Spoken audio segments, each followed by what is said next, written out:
नमस्कार।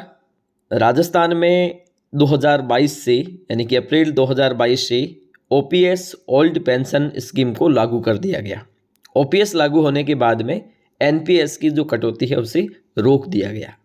लेकिन अप्रैल और जून जुलाई के मध्य राजस्थान में लगभग कुछ ऐसे कर्मचारी थे, लगभग ऐसा देखा जाए तो एवरेज रूप में सबने कहीं ना कहीं एनपीएस के जो पैसे हैं उसका 25% हिस्सा निकालने की कोशिश की और काफ़ी कर्मचारियों ने पैसा निकाला। और उसके बाद में सरकार की ओर से एक आदेश आया। पहले तो आदेश आया कि जिन लोगों ने पैसे विड्रॉल कर दिए हैं उनके लिए कुछ नहीं, लेकिन इस तिथि के बाद कोई भी पैसा विड्रॉल नहीं किया जाएगा। लेकिन उसके ही 15 दिन बाद एक आदेश आता है जिसके अनुसार जिन जिन लोगों ने पैसे विड्रॉल की है 25%, अगर वो ओपीएस का लाभ लेना चाहते हैं तो उन्हें वापस जमा करना पड़ेगा। और उसकी अंतिम तिथि दी गई 31 दिसंबर 2022, जिसे हम 4 आसान किस्तों के माध्यम से डिपॉजिट कर सकते थे। अब ऐसी स्थिति में अब इसकी अंतिम तिथि 31 दिसंबर है और वे लोग अब इस स्थिति के अंतर्गत देखें तो कर्मचारियों के 3 वर्ग हो गई। एक वे लोग जिन्होंने पैसे विड्रॉल किए थे लेकिन वो भरना नहीं चाहते हैं, और एक वे लोग जिन्होंने पैसे विड्रॉल बिल्कुल नहीं किए, और तीसरे वे लोग जिन्होंने पैसे विड्रॉल भी कर दिए और वो पैसे कुछ लोगों ने भर भी दिए और 31 दिसंबर तक कुछ लोग भर देंगे। अब इसमें फ़ायदे में कौन रहा? सबसे पहले बात करते हैं जिन्होंने पैसे विड्रॉल किए हैं और जो लोग पैसे वापस डिपॉजिट कर रहे हैं उनको क्या फ़ायदा होने वाला है।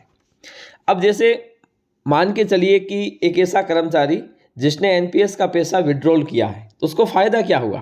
फ़ायदा ये हुआ, जैसे मान लीजिए आपने जून महीने में ये पैसे विड्रॉल किए, ठीक है, और जून महीने में मान लीजिए आपके पास 70 या 80 हज़ार रुपये आ गए एज ए एनपीएस के, आपने विड्रॉल किए। अब उसे आपको वापस चुकाना था 31 दिसंबर तक। अब तो जून से लेकर 31 दिसंबर तक यानी कि 6 से 7 महीने तक आपके पास 80 हज़ार रुपये बिना किसी ब्याज के, क्योंकि एनपीएस में भी हमें कुछ भी नहीं मिलने वाला था, ठीक है ना। तो ऐसी स्थिति में अगर आप 31 दिसंबर 2022 को जमा कर रहे हैं तो आपने उन पैसों का उपयोग भी ले लिया और वापस अपने ही खाते में यानी कि जीपीएफ के अकाउंट में वो जमा हो गई, क्योंकि एनपीएस का पैसा तो अभी अटका हुआ है। तो ऐसी स्थिति में आपके लिए फ़ायदेमंद ये रहा कि पैसे का आपका उपयोग हो गया। आपने पैसे विड्रॉल कर दिए, काम में लगा दिए, 6-7 महीने यूज ले लिया बिना ब्याज के और वापस उतने ही पैसे आपने जमा कर दिए। अब ये तो हो गया एक फ़ायदा उन लोगों को जो पैसे ले रहे हैं और वापस सरकार के नहीं, खुद के खाते में जमा कर रहे हैं, जीपीएफ के खाते में। वो कहीं पर भी नहीं जा रहा, पैसा आपके खाते में हाथों हाथ आ जाता। मैं आपको दिखाऊंगा अभी कि मैंने कल ही पैसे डिपॉजिट किए हैं और कल ही उसी समय है वो पैसे हमारे जीपीएफ अकाउंट में जमा हो गई। एक वे लोग, दूसरे वे लोग जिन्होंने पैसे तो विड्रॉल कर दिए लेकिन वो भरना नहीं चाहते हैं, मतलब वापस डिपॉजिट नहीं करना चाहते हैं और कोर्ट के माध्यम से वो स्टे लेकर बैठे हैं। उनके साथ क्या होने वाला है? अब आपने पैसे तो विड्रॉल कर दिए, मतलब आपकी ही बचत थी जिसे आपने निकाल दिया, आपने कोई काम लगा दिया, अब आप पैसे वापस नहीं भरना चाहते हैं। अगर आप नहीं भरोगे तो ऐसी स्थिति में सरकार आपके खिलाफ क्या कर सकती है?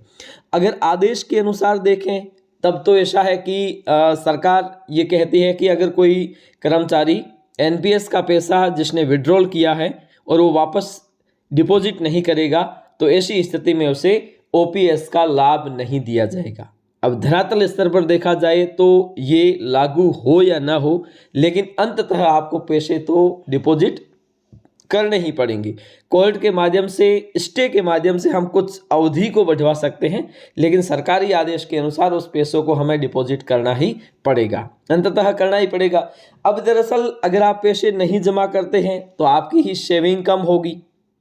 अब मान लीजिए 70-80 हज़ार रुपये है, अगर आप अभी जमा कर देते हैं तो यही 70-80 हज़ार रुपये जब आप रिटायर्ड होंगे उस समय ब्याज जुड़कर कितने पैसे हो जाएंगे, ये आपके लिए फ़ायदा होगा।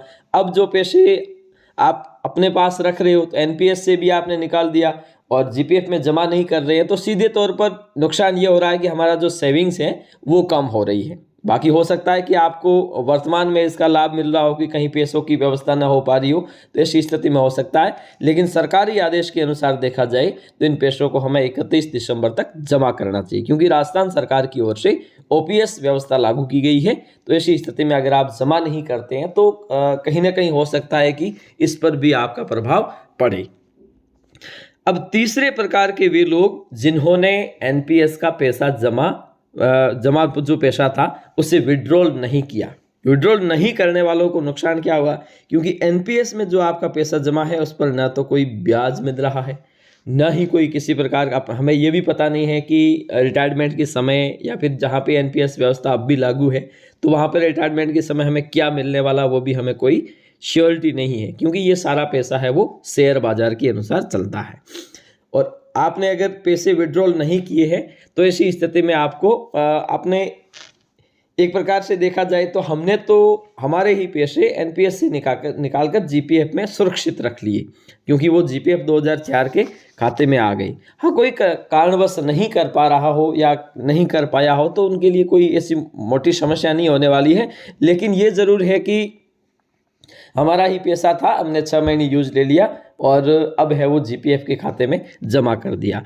अब मैं आपको दिखाऊंगा कि हमने जो कल पैसे डिपॉजिट किए हैं, जमा किए हैं, वो पैसे अब कहाँ चले गए। अब जैसे कि हम देखते हैं जीपीएफ को, जीपीएफ 2004, जीपीएफ लेजर जब हम जाएंगे तो यहाँ पे आपको एंट्रीज दिखाई देगी।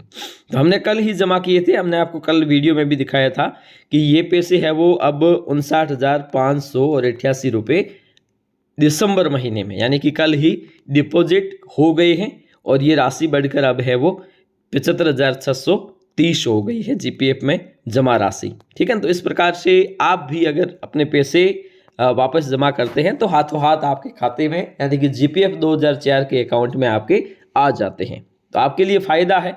अगर आपने अभी तक एनपीएस के पैसे वापस जमा नहीं किए हैं तो इस प्रक्रिया के माध्यम से आप जमा कर सकते हैं, जो हमने पिछले वीडियो में बताई है आपको। धन्यवाद।